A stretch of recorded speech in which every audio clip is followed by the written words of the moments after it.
I want to talk a little bit about medical supplies and environmental sustainability and my 2020 resolutions or goals. So, at the beginning of the year, 2020, I decided that one of my goals would be to try to incorporate as much um, environmental sustainability as we could into Malachi's at home health routine. Um, I knew that it would be challenging. That has been one of the main issues that just kind of makes me squirm a little bit is that because he's on the trach and the vent and because he has the feeding tube, with all of the equipment and all of these supplies, I feel like I am constantly throwing things away. And it's plastics, it's plastic bags, it's equipment that can't really go anywhere else but the garbage. And it kind of makes me a little nauseous when I think about how much waste I'm generating just through his medical equipment. And most of it is absolutely necessary. There's really no other alternative that I've been able to find for a lot of it. And so I guess like a lot of things in the medical world, well, I've spent my fair share in hospitals now, and I feel like there is so much they could do to improve um, their own waste streams just through policies and programs there. And I know that a lot of hospitals are actually making a lot of improvements in that regard. It's still something that, like, what do you do? Because people need medical services and they need medical equipment. And so I think a lot of it would go back to the manufacturers, right? Like, is there anything that manufacturers can do to turn some of this equipment into things that are recyclable or biodegradable without losing, obviously, the safety and the sterile nature of that equipment. And so it goes back. There's this recent debate about these single-use plastic straws, and everyone's like, "Oh, get rid of the straws. Get rid of these straws. Let's make them with paper or biodegradable plastics or whatever. Whatever. Use glass straws or metal straws." And I am all for that. I think it is fantastic. But then the disability community came up and be like, "Hold on, wait. Straws are also accommodation that a lot of people with disabilities may need." In order to be able to participate and be included in public areas and restaurants and all of that stuff. And honestly, I see it from both sides because to me, as a mom, as a medical mom, I would see that if my son needed a straw and we got rid of all these plastic straws at these restaurants, I'm used to carrying a bunch of equipment because of the trach event. So I'd be like, all right, I'm going to get him his own straw and back it in my purse. And that's just going to be something I do. And I would be totally for getting rid of single-use plastic straws, but I know that there are a lot of people that don't want to carry that equipment or don't feel like they should be responsible for carrying that equipment. And I understand because it is an accommodation, right? But I think there's two things. I think one, we all have a responsibility to make our lives more environmentally friendly or sustainable any way we can. I think that is an individual responsibility that we all have to play a part in. But number two, I also don't think it's an either or situation. I don't think it's a get rid of all these single-use plastic straws or don't because the disability community needs them. I don't think that those two sides really need to be in conflict. I believe that there is like this never-ending supply of human ingenuity, and I really think that if we wanted as a community or a city or a country to get rid of single-use plastic straws, I really think the manufacturers and these companies and these scientists or whoever could be out there and they could develop something that is just as usable and just as helpful to everybody who needs one or wants one, but is not as environmentally destructive. I think that is possible. So anyways, I digress. Back to my 2020 goal. So I know that this is going to be hard because of so many of the supplies that we get are necessary for Malachi. He has to have certain plastic supplies. It's all that they're made of. He has to have sterile supplies because if he doesn't, he will get super sick and will end up in the hospital again. But I've still decided that there are probably ways that I could reduce our environmental impact and improve our overall sustainability in home medical care. And so Malachi's monthly supplies came today, and I want to just show those really quick. So this is an overview of Malachi's medical supplies. And then we have, the packing supplies, so the filler, and then of course all the boxes and stuff that it comes with. So I'll straighten this up again. Okay, so step number one for me was taking an inventory of the closet, because you do get a lot of extra supplies, especially initially when you don't really know what you need or what you're ordering. And so you kind of pack those away and save them for a rainy day, because you never know when you may need them. And so I did an inventory of supplies. I figured out what it was that we actually needed, what we actually used per month. And then I only ordered that. So I guess, my number one step in becoming more sustainable in this home health setting was to become more minimalistic, only order what is needed and what I know we'll use for the month. And so that's what this is. This is only the supplies that we will use for the month that I don't already have. So then I'm like, okay, so what can I do to further incorporate sustainability goals into monthly supplies? Well, an easy thing that I saw would be more in the packaging and the shipping of the supplies from our medical supply company to here. There is sometimes just like these two things in a single box with filler paper on top. So while that's not really like in my court, that is something that maybe I could talk to the supply company about. I'm not sure what their policy is or why exactly they do that. I'm sure there is some sort of reasoning behind it. Maybe it's just for convenience. I have no idea. But I think that is something that I can at least bring up with the medical supply company and see if they could start consolidating some of our shipping. So other than that, these are suction catheters. It's necessary to remove excess secretions and stuff from his airway. They're necessary. I have minimized them to the point of having just, one or two extras from what we usually use. Some of this stuff, like these are trach supplies. As part of my insurance and as part of everything, I can order a lot more of these per month, but we actually only really go through two, because these actually go in, it's a suction to suction the secretions out, and this is the collection box.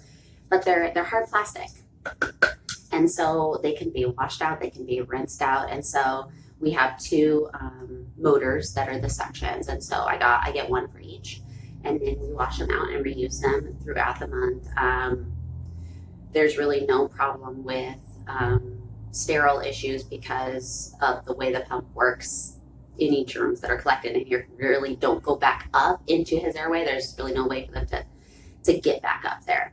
And so we just, we wash them out, we sterilize them every few days. And that is something that we definitely have reduced, because these are plastic. These are the caps that go on top. So yeah.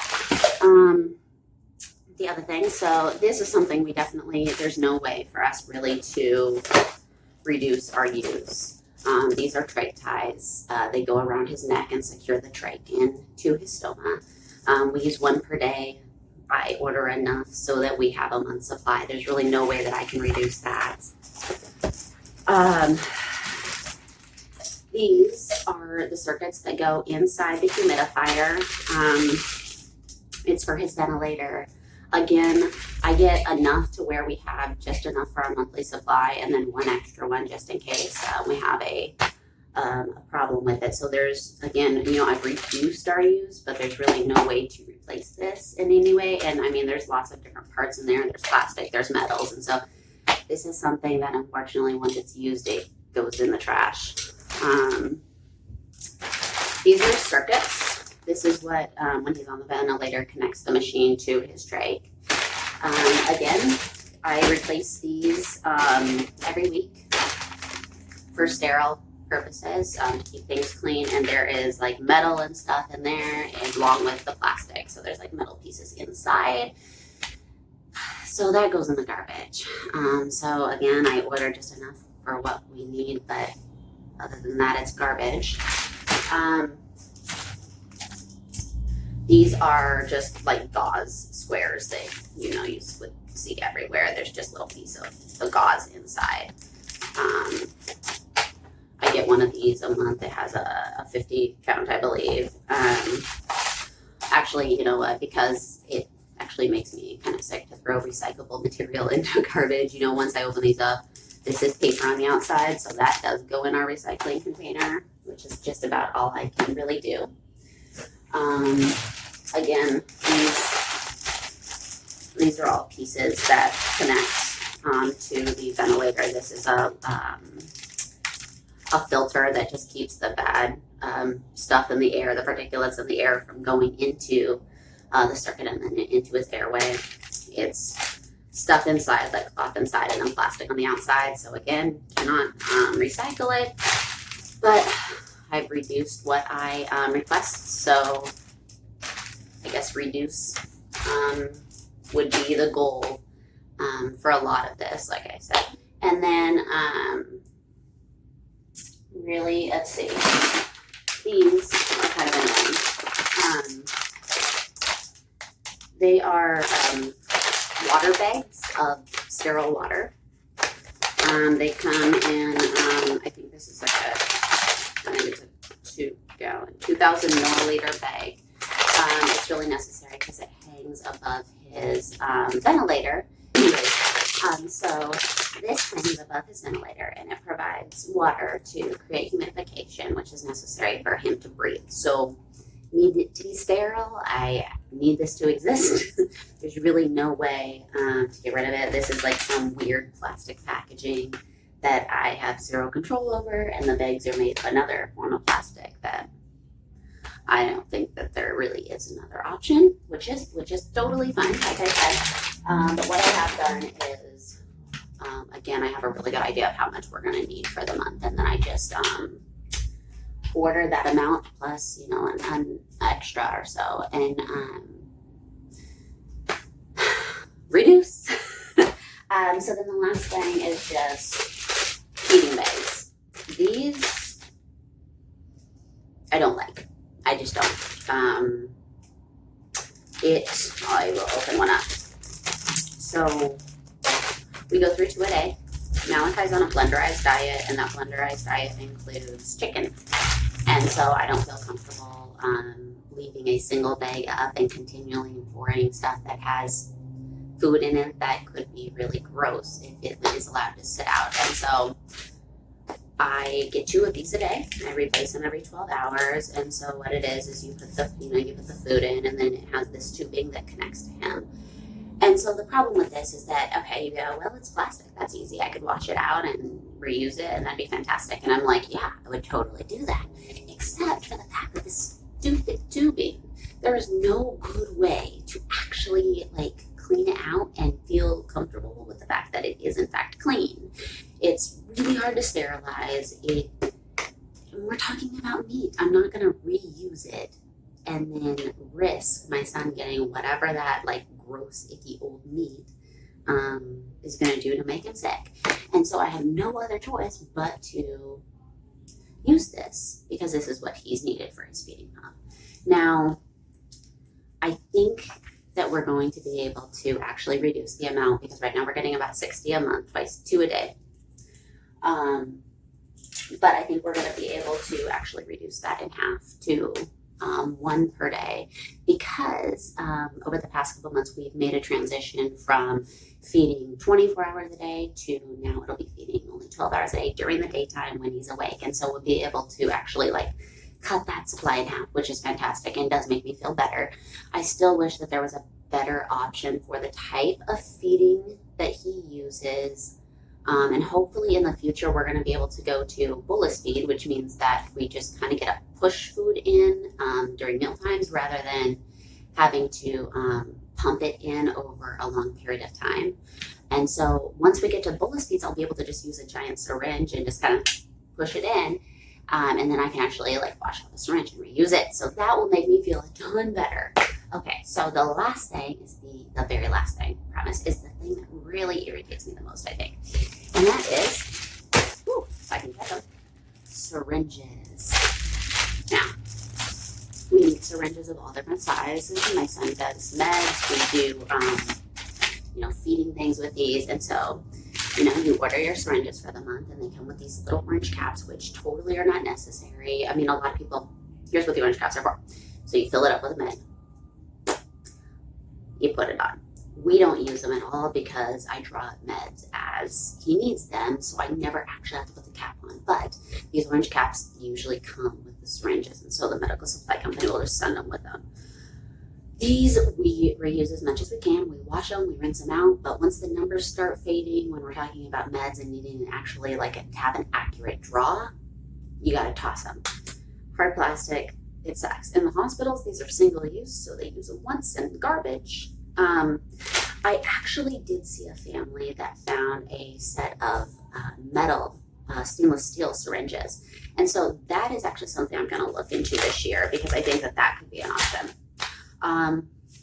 Okay, that's it.